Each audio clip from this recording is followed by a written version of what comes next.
భారతదేశం మరియు పాకిస్తాన్ మధ్య సరిహద్దు రేఖను ఏమంటారు? ఆప్షన్ ఏ మెక్ మహోన్ రేఖ, ఆప్షన్ బి మాజినోట్ రేఖ, ఆప్షన్ సి రాడ్క్లిఫ్ రేఖ, option D Sir Creek. Your time starts now.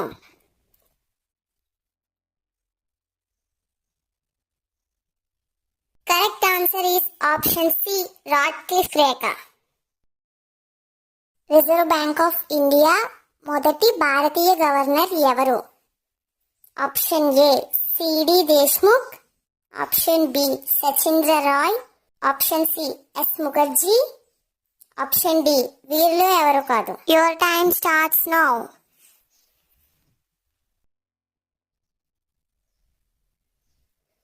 Correct answer is option A C D Deshmukh.